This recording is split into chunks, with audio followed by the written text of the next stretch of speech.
Hello, my friends, and it's nice to have you back. Today, I will analyze some articles from the media from the past few days, and I will just not necessarily analyze them, but give them some thought. The first one that I'll start with is an article that came from Rolling Stones on February 11th, 2022, and it's titled Team USA is leading a secret protest movement inside the Winter Olympics. Okay, well, if it's secret, how in the hell we know it? That's the first, and this is it's written by Matt Sullivan. All right. So it's secret, but we know about it. It's very interesting. For us who know what Olympics are all about and how they started and where they started and by whom, um, allegedly, on the duration of the Olympics, there was no wars.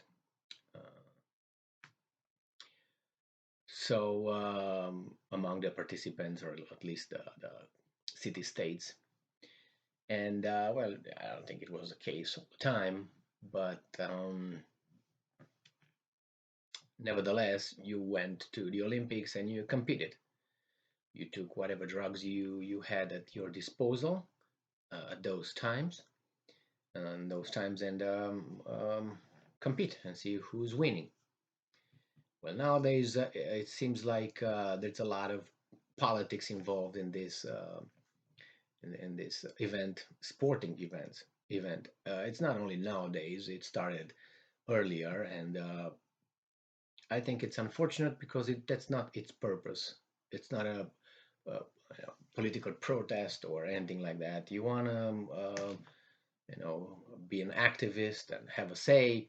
Go ahead, do it. But that's not the place, I would say. I mean, just respect the tradition or the origin of these games.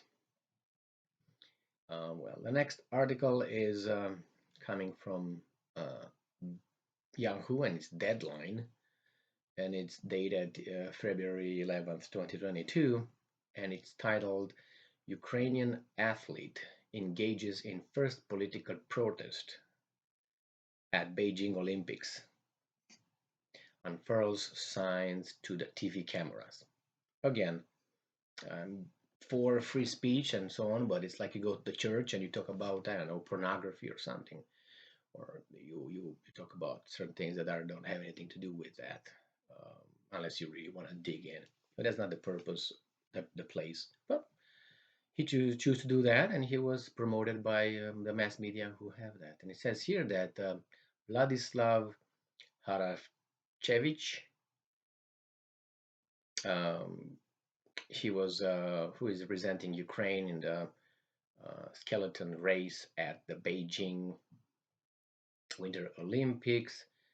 Um, he just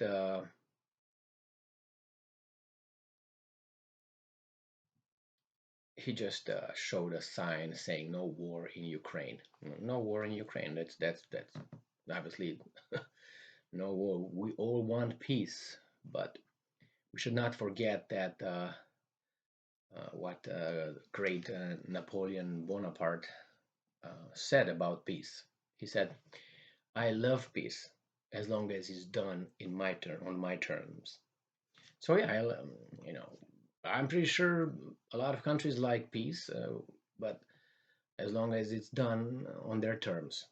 The same with people. I like peace, but let me come to your house and I don't know, get your stuff, and please don't say anything. You don't want to start. You want to start war now? I mean, you want war? I'm a peaceful guy. Just give me your stuff, and then you have it. So it's very stupid, this thing. But anyway, let's go to the next one. It's a Reuters article dated February 12th, and Nicola Saminater, Saminater is the author. And the title is TD Bank Freezes Two Accounts that received 1.4 million Canadian dollars in support of Canada protests.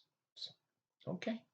Well, the bank decided that, it's political, so they decided to freeze. So if I say something, let's say that TD Bank doesn't like, is going to freeze my financial means of subsistence. That's the new democracy and freedom and all that. It seems like unbelievable. And it says here that Toronto Dominion Bank has frozen two personal bank accounts into which 1.4 million and 1.4 million uh, Canadian dollars had been deposited to support protesters fighting the Canadian government's pandemic measures or orders or whatever you want to call them.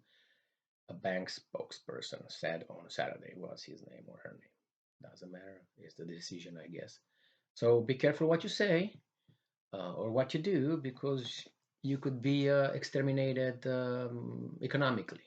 Like you can get fired for saying what politically people don't like it, and you get fired. You don't have any more money coming, and you die. Your children die. Your family is just exterminated. What is the other? If they can do that. Oh yeah, this is a hilarious article. I thought it's from HuffPost. I don't really. I mean, they're just strange. The author is Mary Papenfuss. Papenfuss. All right. And it's dated February 12th, 2022, and it says like this: Hillary Clinton debuts a new hat to mock Donald Trump, document shredding. So her debut with this hat, which says, but her emails, it's so funny if it wouldn't come from a person who committed perjury and broke the law. Perjury in front of the commission and then the senatorial commission. And the other thing is she was subpoenaed and she destroyed evidence. Now that's a felony. If I do that, I immediately go to jail or prison. She didn't, and she dares to mock this. It's not mocking him. I don't care if they mock Donald Trump. They're over there as they are. But that's like a slap in the face on our faces because she's like, I got away with it. What are you gonna do about it? I make fun of it. Very funny, very funny. Not. Oh, well, what can you do? As I've always said, we are all equal, but some of us are more equal than others. Now, this is a funny uh, article. Again, it comes from Autoblog Mark Rechtin, February 11th, 2022. And it says here, common claims about gas prices are entirely false. Okay. And this article comes from Yahoo, so it was posted by Yahoo over there. And it says here, gas price, they're lower than you think. They're lower than you think. Well, and it says here that on the surface, it looks pretty bad. The average price at the pump rose 49.6% in 2021, the largest year-over-year increase since April 1980. Okay, he says 49.6. Well, I don't think so. And why? Because I have eyes and I have memories. So in 2020, in November, I think it was November 11th, I took a snapshot at the price of gas that was usually at that time, and it was $1.70 at the pump for regular. Now I have a picture here of this article. It's regular $3.49, and the other one plus gas is 3.79, and that's a picture for this article. Now, from right now, if I go to the pump to buy gas, it is $3.39. So I used to buy it a year ago, year and 3 months. I used to buy it for 1.7, $1.70, and right now I pay $3.39. So my little mathematics, arithmetics, do not account to 49.6. That makes it more credible. Uh, okay, so that's an increase, a double. It's a double. It's almost there. It's what, one cent below 1.7, right, to 3.39.9. So there we go. It's double, Mr. What's your name, Mark. So and I keep track on this because my not assessment, but my projection, I think is going to be going to regular, going to go to $4 by by summer with no problem. But who knows? Let's go to the next one. Next one is, it says here, it's an Associated Press article from February 15th, 2022. Norman with double A, Merchant is the author. And the title is U.S. accuses financial website of spreading Russian propaganda. And then what's funny about it is that it says here, Washington, U.S. intelligence officials on Tuesday accused a conservative financial news website with a significant American readership of amplifying Kremlin's propaganda, and alleged 5 media outlets targeting Ukrainians have taken decision from Russian direction from Russian spies. Well, first, U.S. intelligence has no credibility.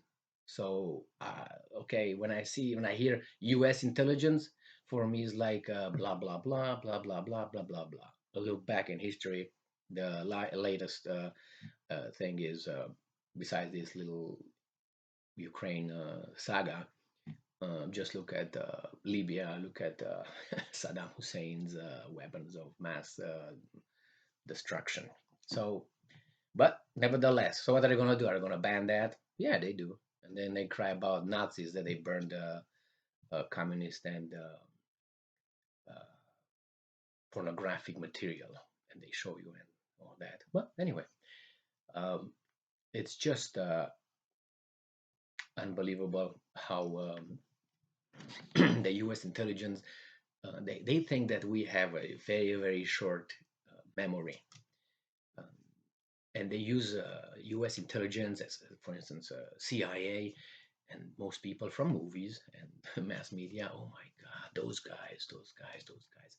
Well, maybe if you meet a few of this kind of workers for this little department, and you just had a little talk to that with them, you realized how far and how deep they are able to reason. Um, what can I say? I understand that these policies are made high up, not these field workers, but just when you hear a U.S. intelligence saying things, no, it's they really need proof, which they will not show you, citing confidentiality, and they don't want to endanger our agents in the field, and they fool us. Yeah, okay. So this is part one with these articles, and I'm going to go probably part two in a second. So remember, be strong, be smart, and look for truth, and then distribute justice. And see you soon. Bye bye.